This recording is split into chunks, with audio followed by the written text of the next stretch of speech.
Here's some marriage tips from Old Money. The first is look at her mother. That's how she's going to look in 30 years. Sounds superficial, but let's be real. That is the case most of the time. Not always, but most of the time. A woman is a reflection of her mother in her youth. And sometimes you might even be mistaken for sisters with your mom as you get to a certain age. Look at how he treats his siblings. That's how he's going to treat you in 3 years. If you would not consider marrying someone, do not date them. This is a huge one because some people act like you just happenstance into marriage. You chose that person. You chose to date that person. You chose to say yes when they asked you to marry them, or you chose to marry them and they say yes. If you would not consider marrying them, you probably shouldn't date them. Do not rely on luck or promises to avoid pregnancy or disease. Don't rely on luck or promises to avoid pregnancy or disease. Do with that information what you want. He does suggest something in here, but I'm not going to read that. If you, your future spouse, or your family is not rich, keep the wedding simple and inexpensive. This he talks about in detail earlier on, and this might sound like a shock, being like, oh, but this is supposed to be tips from Old Money. But I just want to remind y'all that Old Money, from the perspective that he's speaking on, is not necessarily people who are wealthy in overflow. These are people who are wealthy by actually maintaining their wealth over time. Sometimes they can live very practical lives and they're worth much more than what their lifestyles would show. They pride themselves on maintaining the wealth that they do have more than they do on being showy. So that's who he's talking about here.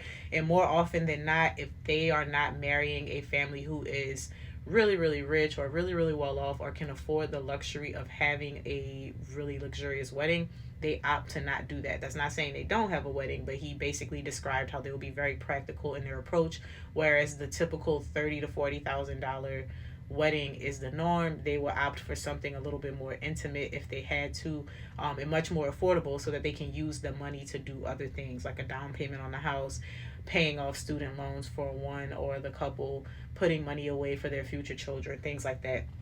If you have doubts about marriage immediately before the ceremony, do not marry. We normalize that and we say, oh, you're just getting cold feet, or oh, you're just getting nervous. But I think that there is some validity in that. You should consider why you might feel nervous the day of your wedding. Do with that information what you will. If you can't afford to be married, do not marry. That one's very simple. When you marry, it's a partnership. Very simple. Again, not 50-50.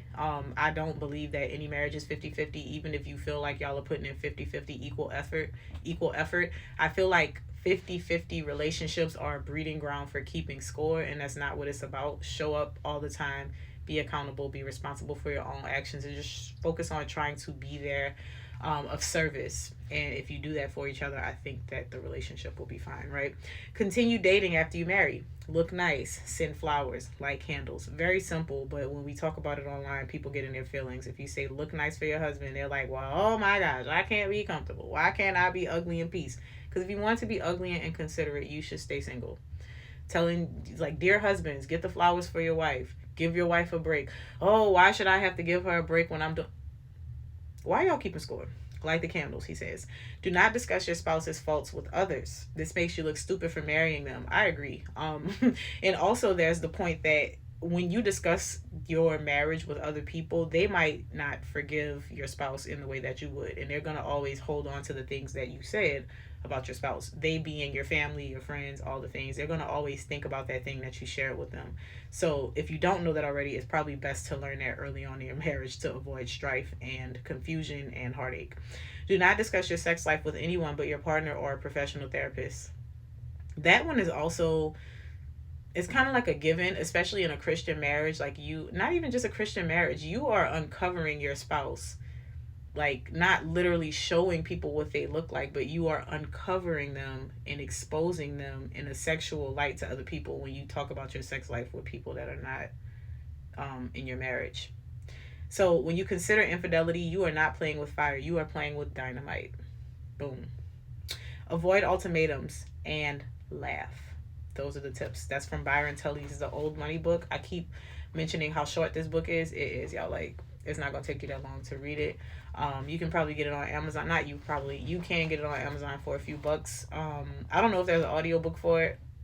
I've heard that there is a PDF. I have not found it, but maybe it's out there. I know definitively that it is on Amazon. If you go to Amazon and look up The Old Money book, it will pop up. So do with that information whatever you will.